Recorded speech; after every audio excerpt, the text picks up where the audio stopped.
তোমরা তো জানো না কখন তোমরা মরবা। শোনো, তুমি অপরাধ করিও যদি তোমার মনে হয় আল্লাহ তোমাকে দেখে না, তখন করিও। তুমি অপরাধ করিও যদি তোমার মনে হয় আল্লাহ তোমাকে জিজ্ঞেস করবে না, তুমি নিশ্চিত বেঁচে যাবা। তুমি অপরাধ করিও যদি তোমার মনে হয় যে আল্লাহ তোমার জন্য জাহান্নাম নির্ধারণ করবে, আর তুমি আল্লাহকে বলবা আল্লাহ আপনি বললেই হবে না আমি জাহান্নামে যাব। যদি এই ক্ষমতার অধিকারী হও তাহলে তুমি অপরাধ করিও।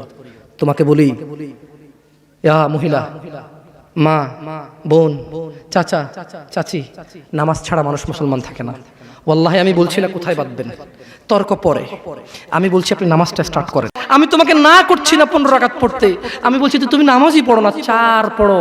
এই 4 রাকাত ঈশা না পড়লে তুমি মুসলিম নও, 3 রাকাত মাগরিব না পড়লে তুমি মুসলিম নও, 4 রাকাত আসর না পড়লে তুমি মুসলিম নও। দেখো আমাকে দোষ দিও না, বুখারী খোলো, সালাত অধ্যায়ে যাও, আযান অধ্যায়ে যাও। আল্লাহর নবী বলেছে তারা ওরা কাফির, ওরা মুশরিক, ওদের আর আমি মুহাম্মদুর রাসূলুল্লাহ সাল্লাল্লাহু আলাইহি ওয়াসাল্লামের উম্মতের মধ্যে পার্থক্য হচ্ছে নামাজ। সুবহানাল্লাহ। ও সাহাবা, ও উম্মত, তুমি চিনবা মুহাম্মদের উম্মতকে সাল্লাল্লাহু আলাইহি ওয়াসাল্লাম। ও আমার উম্মত, তুমি কি আমার উম্মতকে চিনতে চাও? শোনো, তারা যারা আমার উম্মত না, আর এরা যারা আমার উম্মত। ওটা আমার উম্মত যেটা নামাজ পড়ে না, আমার উম্মত। তুমি আল্লাহর নবীর উম্মত ছাড়া কিভাবে মুসলমান হবা? তোমাকে আমি বলি নামাজটা ছাড়িও না প্লিজ। তুমি যে যে অপরাধে লিপ্ত আছো ছেড়ে দাও, চেষ্টা করো, কিন্তু নামাজটাকে তুমি এখন থেকে করবা। তোমার ফজর মিস হওয়া চাই না। তুমি যদি সারা জীবন নামাজ না পড়ো আমার যায় আসে না। তুমি যদি সারা জীবন নামাজ পড়ো আমার কিছু লাভ আছে। তুমি নামাজ পড়লে নাকি আমি আমার লাভে কথা বলছি। শোনো, তার মানে তোমার যদি স্বাদ লাগতো আর তোমার বাপ মা যদি শুকর মাংস খাইতো তুমিও খাইতা, হারাম আর বাস্তা।